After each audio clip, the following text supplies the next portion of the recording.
پیارے پیغمبر صلی اللہ علیہ وسلم معراج کی رات جب گئے ہیں نا اللہ کے پاس، تو کیا دیکھتے ہیں؟ کچھ چیزیں اوپر جا رہی ہیں اور کچھ چیزیں اوپر سے نیچے فرش کی طرف آ رہی ہیں۔ پوچھا جبریل یہ کیا چیز اوپر جا رہی ہے؟ اوپر سے کیا چیز نیچے آ رہی ہے؟ جبریل امین عرض کرتے ہیں یا رسول اللہ صلی اللہ علیہ وسلم، لوگوں کے اعمال جا رہے ہیں، لوگوں کے اعمال اوپر جا رہے ہیں، اور ویسے ہی فیصلے ہو کر آسمان سے زمین کی طرف آ رہے ہیں۔ جیسے لوگوں کے اعمال جاتے ہیں ویسے آسمان سے فیصلے ہو کر کے زمین پہ آتے ہیں۔ آج ہم کہتے ہیں جی فلاں حکمران ایسا ہے، فلاں حکمران یہ ہے، فلاں حکمران یہ ہے، لیکن ہمارے پیارے پیغمبر صلی اللہ علیہ وسلم نے کیا فرمایا؟ آقا فرماتے ہیں جیسے تمہارے اعمال جائیں گے ویسے اللہ تمہارے حکمران تم پر مسلط کر دیں گے۔ تمہارے نیک اعمال زیادہ جائیں گے، تمہارے حکمران بھی کیا بنیں گے؟ نیک۔ اگر تمہارے برے اعمال زیادہ جائیں گے تو تمہارے اوپر اللہ ایسے جابر اور ایسے جو ہے حکمران مسلط کرے گا جو تمہارے اوپر زیادتیاں کریں گے، ظلم کریں گے۔ تو فرمایا کہ جیسے تمہارے اعمال ویسے تمہارے حکمران۔ مسجدیں ویران پڑی ہیں، مسجدیں خالی پڑی ہیں، نماز پڑھنے کے لیے کوئی تیار نہیں ہے، جو چند پڑھتے ہیں ان کو آتی نہیں صحیح طریقے سے، پتہ نہیں فرض نماز میں کیا ہے، نماز میں واجب کتنے ہیں، نماز کس سے ٹوٹتی ہے، نماز کس سے باقی رہتی ہے۔ ایک بابا آیا نا نماز پڑھنے کے لیے، ایک اس کا پوتا ساتھ تھا، تو وہ بابا سنتے پڑھ رہا ہے تو اس کی ہوا خارج ہو گئی، بوڑھا آدمی تھا، تو اس کا پوتا کہتا ہے بابا آپ کا وضو ٹوٹ گیا ہے، آپ کا وضو ٹوٹ گیا ہے۔ وہ کہنے لگا سن تو جتنا بھی باقی نہیں رہا۔ وہ کہتا ہے سنتے تو میں اسی وضو سے ہی پڑھوں گا، یعنی اس کو یہ نہیں پتا کہ جب وضو ٹوٹ گیا تو نماز کیا ہو گئی۔ ہم نے مسائل ہی نہیں سمجھے پوچھے کہ نماز کس چیز سے ٹوٹتی ہے، کس چیز سے نماز باقی رہتی ہے۔ تو وہ بابا کیا کہتا ہے؟ کہتا ہے کہ سن تو جتنا بھی نہیں رہا، اتنا تو ہے نا کہ میں سنتے تو اسی وضو سے پڑھوں گا، بعد میں نیا وضو کر لوں۔ اللہ اکبر۔ میرے اور آپ کے نبی صلی اللہ علیہ وسلم نے فرمایا بعض کوئی آدمی 60 سال تک آدمی نماز پڑھتا ہے، حدیث میں موجود ہے، آقا فرماتے ہیں 60 سال تک آدمی نماز پڑھتا ہے، اس کی ایک نماز بھی قبول نہیں ہوتی، ایک نماز۔ کیوں؟ کبھی وہ رکوع کرتا ہے سجدہ صحیح نہیں کرتا، جب وہ سجدہ کرتا ہے رکوع صحیح نہیں کرتا۔ اس لیے ہمیں چاہیے کہ جو کام کرنا ہی کرنا ہے، نماز پڑھنی ہی پڑھنی ہے، تو نماز کو سیکھ کر پڑھنا چاہیے کہ رکوع کیسے کرنا ہے، سجدہ کیسے کرنا ہے، قیام کیسے کرنا ہے۔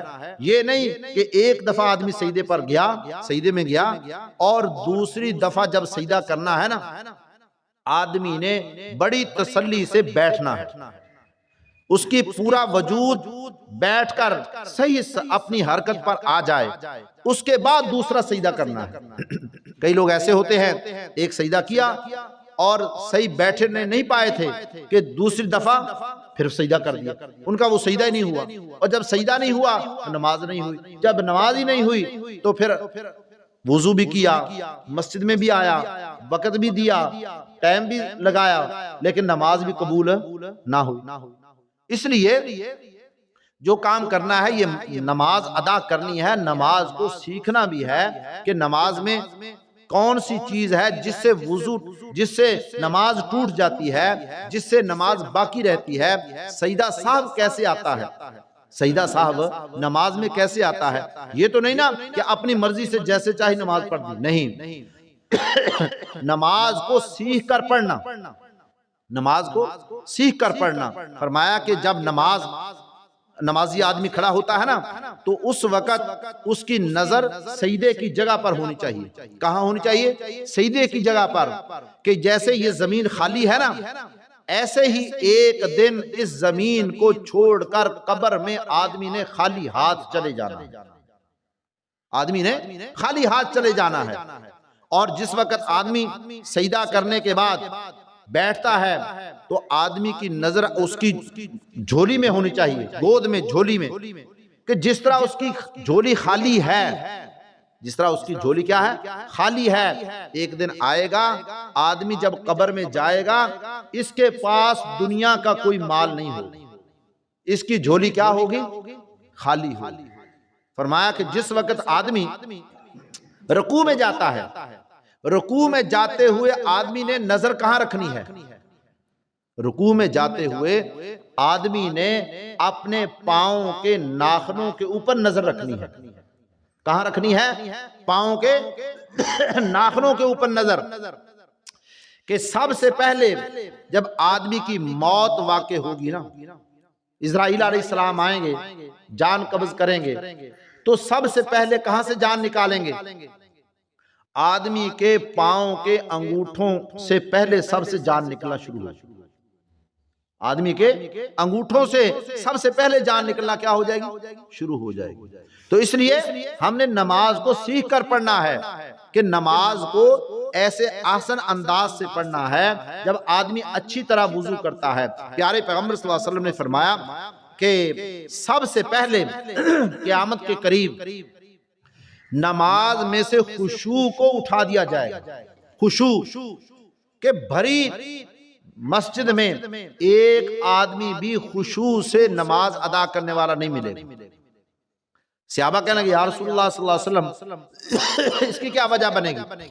کہ ہم نماز اپنے اولاد کو سکھائیں گے، وہ اپنی اولاد کو، وہ اپنی اولاد کو، ایسے نماز باقی رہے گی قیامت تک، قرآن باقی رہے گا۔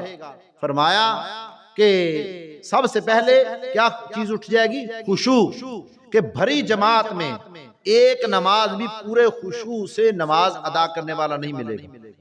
نماز کے اندر آدمی کو یعنی اپنے کپڑوں کو سمیٹنا نہیں چاہیے، اپنے ہاتھ کو حرکت نہیں دینی چاہیے، بلکہ پوری توجہ سے اللہ کی عدالت میں آدمی کھڑا ہے۔ کہاں کھڑا ہے؟ اللہ کے سامنے۔ جب آدمی کہتا ہے اللہ اکبر، اللہ سب سے بڑا ہے، بس ہر چیز حرام ہو گئی، کھانا بھی حرام، پینا بھی حرام، بات کرنی بھی حرام۔ اب کسی سے بات کرے گا تو اس کی نماز کیا ہو جائے گی؟ ٹوٹ جائے گی۔ کسی کا سلام کا جواب بھی نہیں دینا، کیوں؟ اب اگر کوئی نماز میں کوئی چیز کھائے گا تو اس کی نماز کیا ہو جائے گی؟ کھانا بھی نہیں ہے، پینا بھی نہیں ہے، کسی طرف توجہ نہیں کرنی، لیکن کیا ہے؟ اللہ کی عدالت میں کھڑا ہے، بس اللہ کے سامنے کھڑا ہے، اور اللہ کے سامنے ہر چیز باقی حرام، سلام تک کوئی چیز کھا نہیں سکتا، پی نہیں سکتا، اور کسی سے بات نہیں کر سکتا، کسی سے بات۔ کیوں؟ آدمی نماز میں کھڑا ہے، اللہ کے سامنے کھڑا ہے، اس وراء الورا ذات کے سامنے کھڑا ہے جس نے پوری کائنات کو بنایا ہے۔ تو فرمایا یہ نماز ایسی اہم ترین عبادت ہے کہ جب آدمی نماز میں کھڑا ہے تو اس وقت نہ بات کر سکتا ہے، نہ کوئی چیز کھا سکتا ہے، نہ کسی کے سلام کا جواب دے سکتا ہے، اس لیے اللہ کے سامنے کھڑا ہے، اللہ کے سامنے کھڑا ہے۔ پھر جب ایسی نماز پڑھے گا تو پھر کیا ہوگا؟ فرمایا جب سلام پھیرے گا نا، اللہ اس کے سارے گناہوں کو کیا کر دیں گے؟ معاف فرما دیں گے۔ تو ایک امام صاحب نماز پڑھاتے تھے، ایک آدمی پیچھے نماز پڑھتا تھا، تو ایک دن امام صاحب کی ایک رکعت کم پڑھا دی، تو وہ آدمی کہنے لگا کہ آپ نے مولانا صاحب ایک رکعت کم کر دی ہے۔ اس نے کہا ماشاءاللہ ہمارے پیچھے مقتدی بڑے خیال سے کھڑے ہوتے ہیں، بڑی توجہ سے نماز ادا کرتے ہیں۔ تو کہنے لگا بڑی اچھی بات ہے۔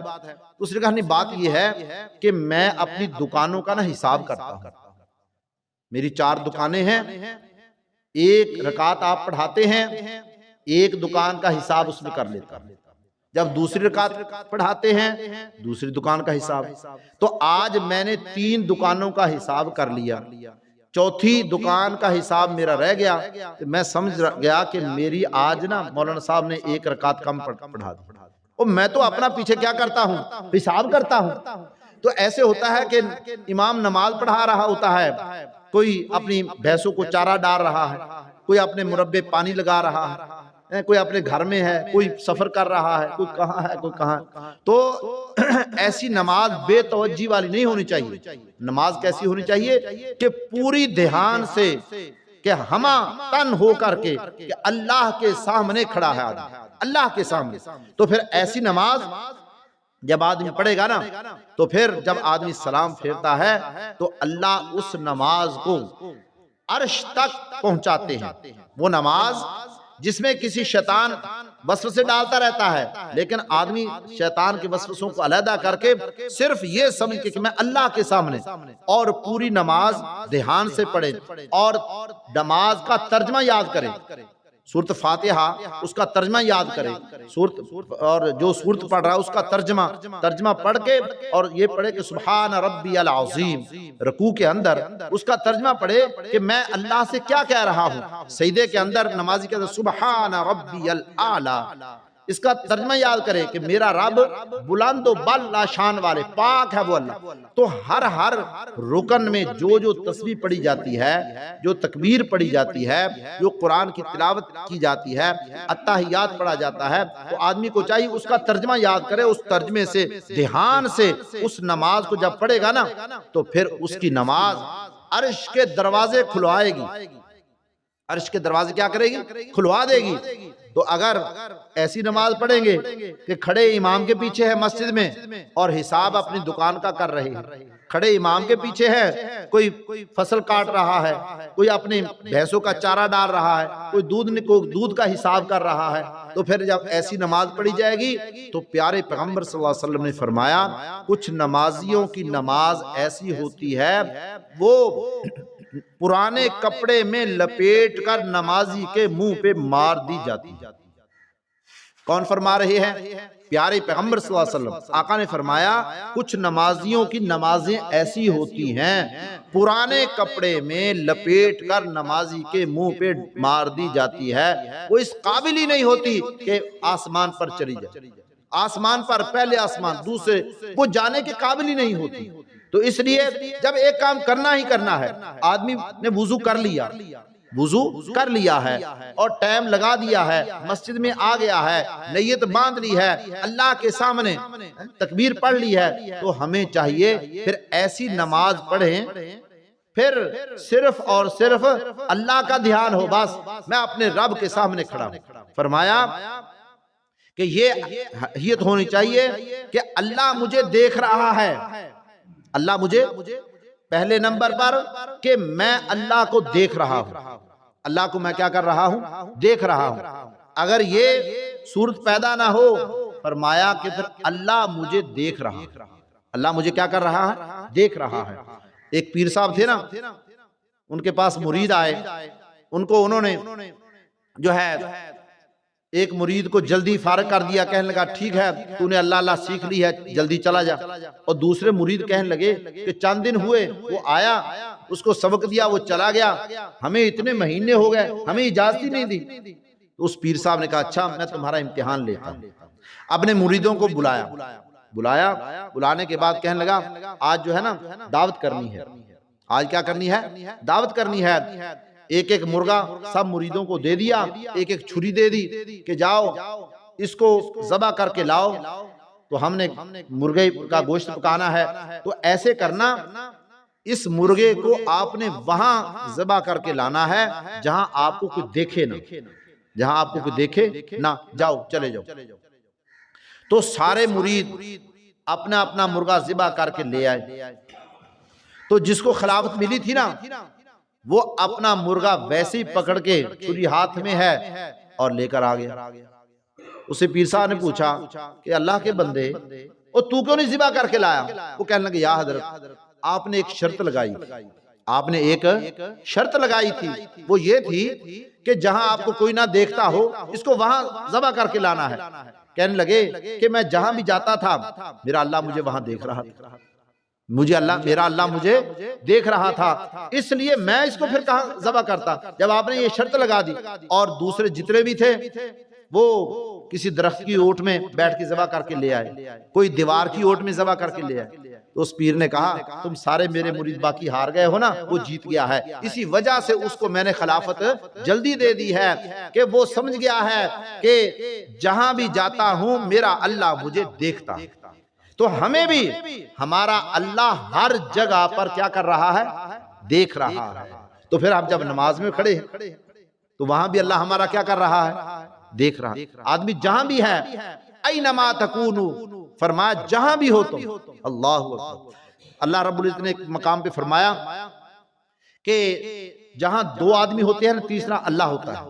تین آدمی آپس میں باتیں کر رہے ہیں، چوتھی ذات اللہ کی ان کے ساتھ موجود ہوتی ہے۔ چار آدمی آپس میں باتیں کر رہے ہیں تو پانچواں وہاں اللہ پاک فرماتے ہیں وہاں میں ہوتا ہوں۔ پانچواں وہاں کون ہوتا ہے؟ اللہ ہر جگہ موجود ہے، اللہ کی ذات۔ تو اس لیے ہمیں بھی چاہیے کہ جب بھی ہم نے جو بھی کام کرنا ہے، کیا کرنا ہے کہ اللہ تو ہمارا دیکھ رہا ہے نا۔ جرم کرنے والا یہ کہتا ہے نا میں یہ جرم کر رہا ہوں، مجھے کون سا کوئی دیکھتا، لیکن ہر کو اللہ کیا کر رہے ہیں؟ دیکھ رہے ہیں۔ تو فرمایا کہ ایسی طرح عبادت کی جائے، ایسی طرح کی سے نماز ادا کی جائے کہ اللہ تو ہمیں دیکھ رہا ہے نا۔ اللہ ہم سب کو نیک اعمال کرنے کی توفیق عطا فرمائے۔